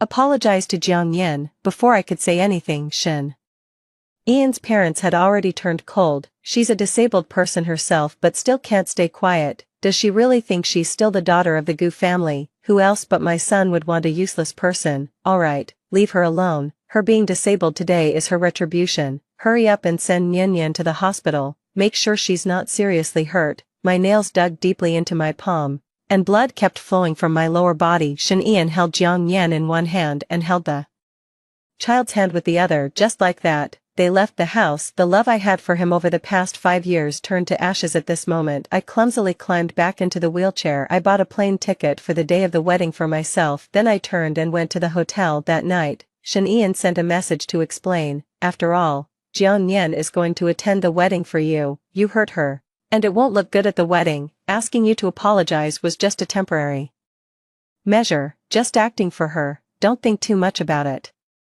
My parents just said those words casually. I'll take them to apologize to you after the wedding. You have a good rest. I prepared a surprise for you, and it will arrive on the day of the wedding. You will definitely like it. But I knew that this act wasn't for Jiang Yan at all. It was for me. He had pretended to be affectionate for 5 years now. It was time for it to end. I didn't go home for the next 2 days. Shen Ian didn't go back either. He was busy preparing the wedding venue. He took care of everything personally. On the morning of the wedding, I called him. He was busy giving instructions to his assistant and didn't pay attention to me. Mr. Shen, are you sure you want to transfer half of the company's shares to Miss Jiang? After all, she's not a member of the Shen family. Isn't this too risky? Do as I say. This half is the compensation I promised her, and the other half is for the child. You personally receive the wedding guests and be careful of the Gu family coming to cause trouble. After the assistant left, Shen Ian remembered the phone call that was still connected. Wan, sorry to keep you waiting. The wedding is about to start. I'll come back to accompany you as soon as it's over.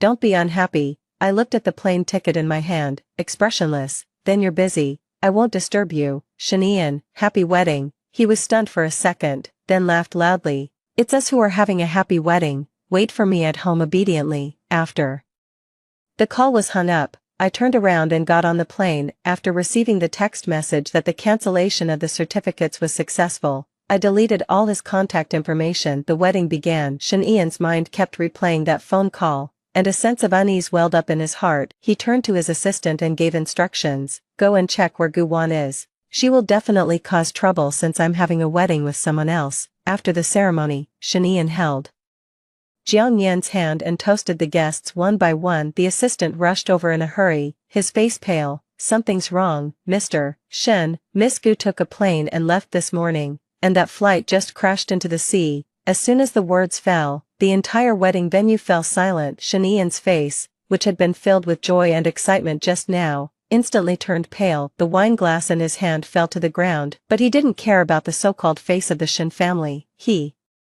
grabbed the assistant's collar with one hand. His eyes were full of anger. What did you say? Say it again. Where is Gu Wan? Jiang Yan beside him wanted to hold him back. She kept speaking to comfort his emotions. Ian, don't be impulsive. Everyone is watching. And your parents are here too. Let's talk about it later. Ian, listening to her softly worried words, Shen Ian couldn't calm down as he used to this time. He shook off Jiang Yan with his other hand. He pulled the assistant to a secluded corner. What exactly happened to Gu Wan? Shouldn't she be waiting for me obediently at the Shen family? We even talked on the phone this morning, and she clearly promised me. Perhaps due to his emotional agitation, even Shen Ian himself didn't notice that his voice was trembling uncontrollably. He didn't know why he was so agitated, but the moment he heard that something had happened to me, his emotions suddenly got out of control. The assistant panicked and quickly showed him the news of the plane crash on his phone. Miss Gu did take this flight. I just found out. These 2 days, the Shen family said they were going to hold a wedding for you and were short of staff. All the servants in the villa were borrowed to the hotel,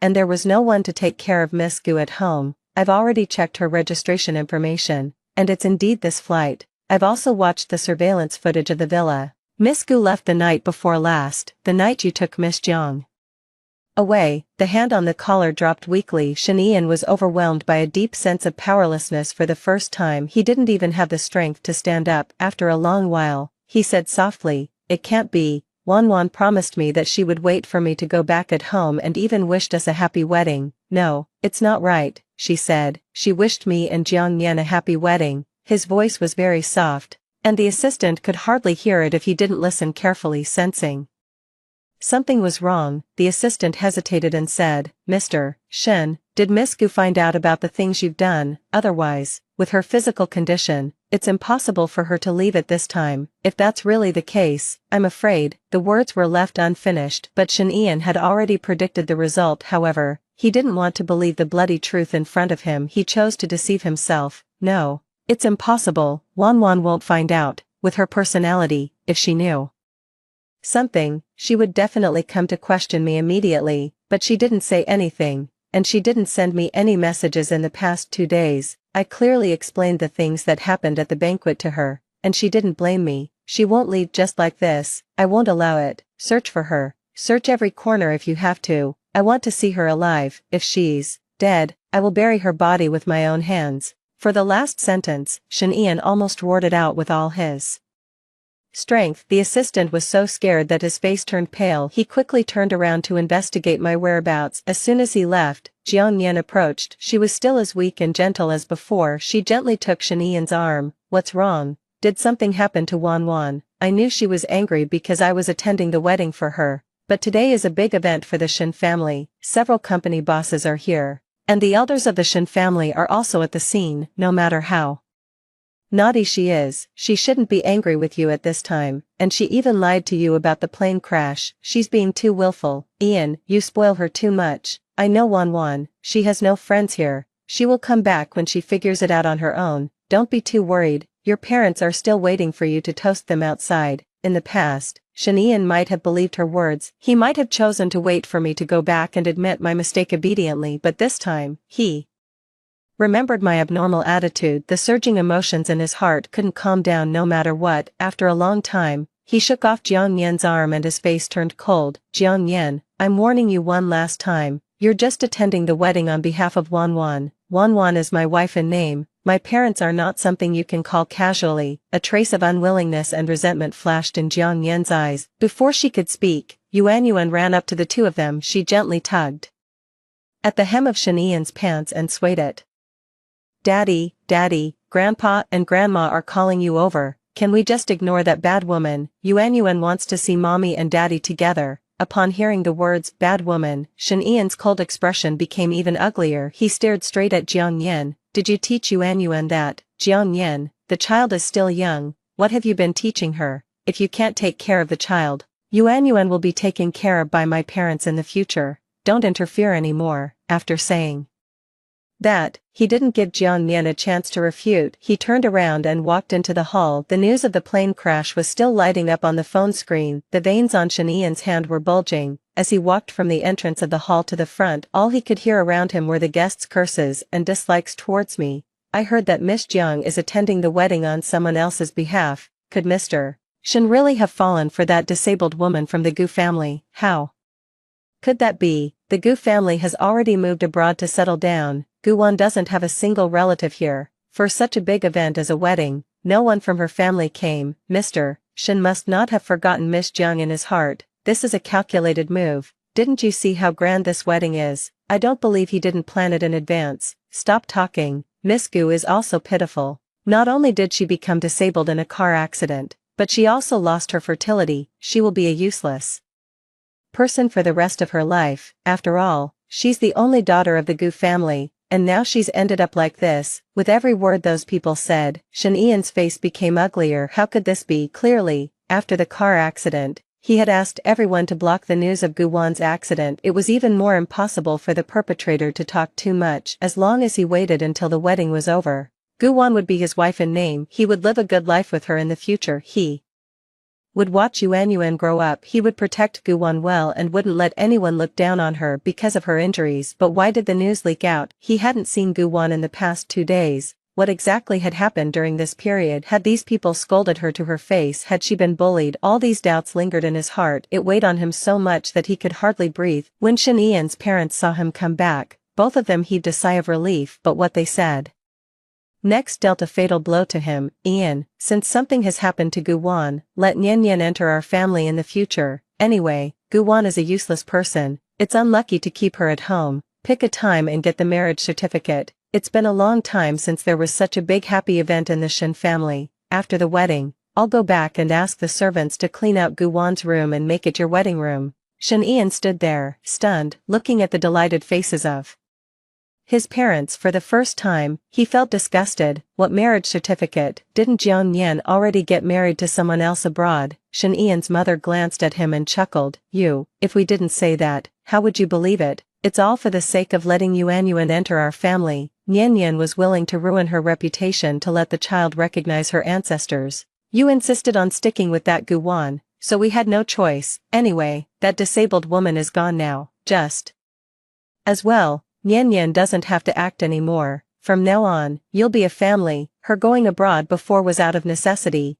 and we don't blame her anymore. These words almost made Shen Ian lose his mind. The proud faces of his parents stabbed deeply into his heart, remembering the questions he had asked Jiang Yan these days. Every time he mentioned her husband abroad, Jiang Yan always avoided the topic. She had never taken the initiative to talk about how they met. There were no traces of her husband's existence in her WeChat moments either. He was so stupid that he had only just discovered the truth behind her lies, and he had killed his wife-to-be in order to bring Yuan home. Guwan didn't have any relatives or friends in the country. She had stayed here for his sake. He had also promised that he would be Guwan's support for the rest of her life. He would never betray their relationship. But what had he done now? The feelings of guilt and regret tugged at his heart. After a long while, Shen Ian said in a cold voice, "My wife will only be Guwan, whether she's alive or dead. I will only marry her. I don't care whether Jiang Yan is married or single. That one-night stand with her 3 years ago was a mistake. If I had known that Yuan would be born, I would never have had anything to do with her again.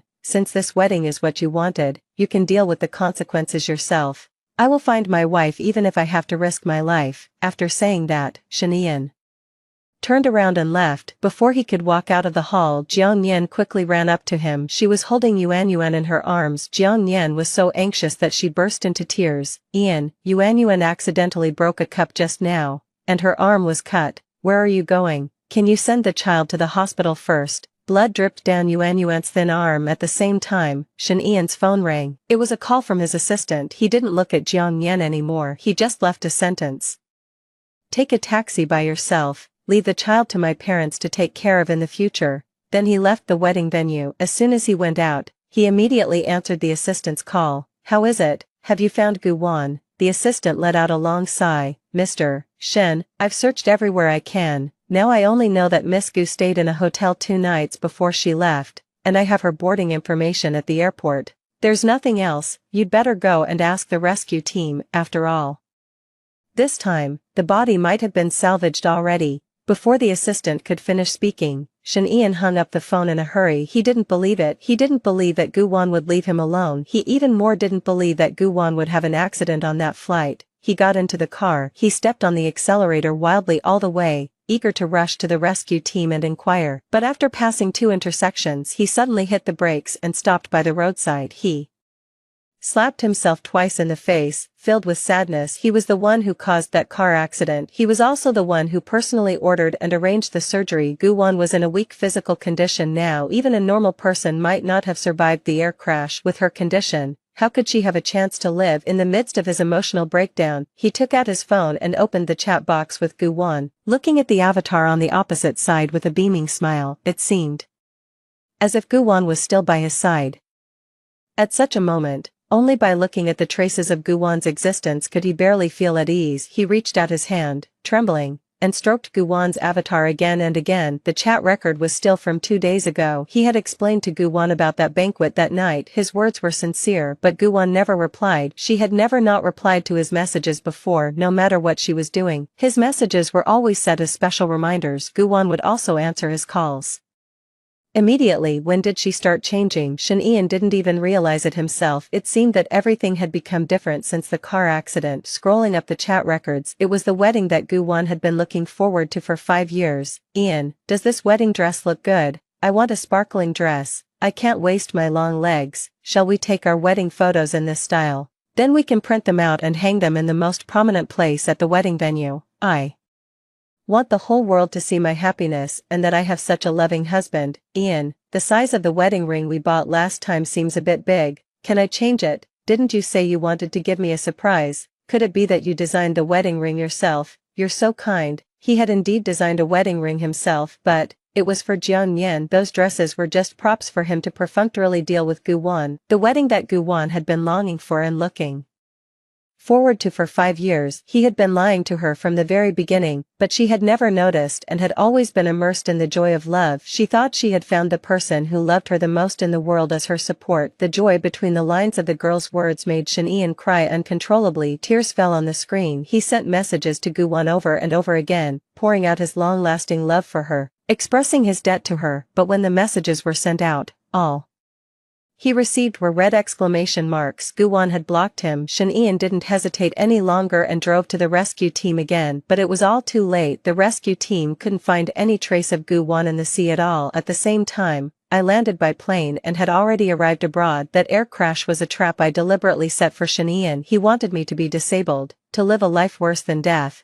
and to live in lies as a gift. As a return before leaving, I also gave him a big gift. My best friend came to pick me up at the airport and saw me sitting in a wheelchair. She cried so much that her makeup was all smudged. How could this be? That scumbag Shen Ian promised to take good care of you, didn't he? Did he do this? Why can the surgery only be done abroad? It must be him, right? Gu Wan, can't you see his true colors yet? Are you still going to cover for him? I smiled and wiped the tears from the corner of her eye. I'm fine, I'm all right, aren't I? I chose to stay by his side before. Now, let this be a lesson. I don't want to be entangled with him anymore. It's better to leave like this. How's the surgery arranged? I want to wait until I recover before going home. I don't want my family to worry. My best friend nodded hastily. It's already arranged. I've invited an expert here. He's seen the medical records and said that the probability of the surgery being successful is very high. We just can't delay it. I'll take you there right now. The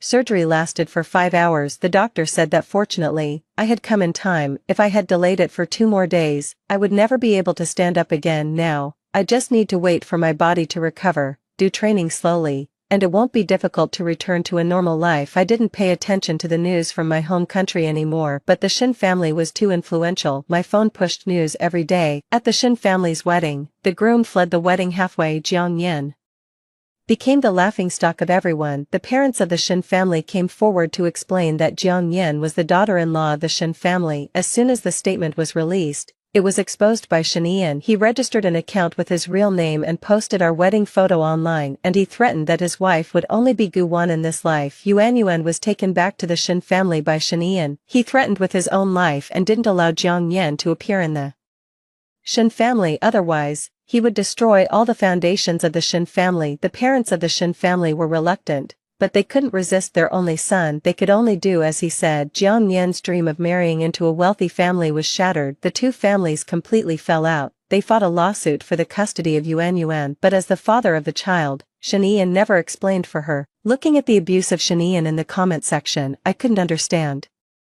him more and more. All of this was clearly his own choice. Now that I was making way for him and Jiang Yan, who was he pretending this belated affection for? I didn't open the news from my home country anymore and focused on recuperating in the hospital room. My best friend came to take care of me almost every day. The days weren't boring, but Shen Ian was the complete opposite. He couldn't find any trace of me for a whole week. He drank alcohol every day and was rarely sober when he was sent to the emergency room due to a perforated stomach. Looking at his brother who grew up with him, he doubted himself for the first time. Did I do something wrong? Gu Wan didn't die, right? I've searched all the rescue teams. There's no sign of her body. The boarding information must be fake, right? The Gu family has great power. All of this is her punishment for me. The doctor was helpless and let out a long sigh. To be honest with you, when Gu Wan was in a coma before, although she didn't open her eyes, she still had consciousness. She knew everything you did. When she was having the surgery, I saw the tears in the corner of her eye. Ian, you've broken her heart completely, and she won't come back. I advised you from the beginning. You and Gu Wan were the right couple. Jiang Yan was just a passing bubble that appeared briefly during your college years. Once she's gone, it should be over. You were living in the past, and I couldn't wake you up. Gu Wan's appearance once became your salvation. I thought that since you were childhood sweethearts, you wouldn't be disturbed by Jiang Yan, but you still made the wrong choice. Jiang Yan is not a good person. The ideas she gave you were to completely destroy Gu Wan, yet you were obsessed with it, and now you have no way back. Do you really think that the one-night stand between you and Jiang Yan abroad 3 years ago was an accident? You know everything in your heart. From the moment you planted this seed, your relationship with Guwon was already broken. Only then did Shen Ian understand what he had missed. What he had lost, but it was too late. Regardless of his body that had just undergone surgery, he took a taxi to the police station to report the case. Since that was the case, I would grant his wish. A day later, he appeared outside my hospital room abroad, watching me leaning on a crutch and struggling to do the rehabilitation training. Tears fell uncontrollably, bloodshot eyes appeared in his tired eyes. He didn't say anything, nor did he make any sound. Just like that, he hid behind the wall and stared blankly for a long time. Before leaving, he left a note and asked the nurse to give it to me. It said, "I promise you that I won't see you for half of my life. This is the last promise I make to you."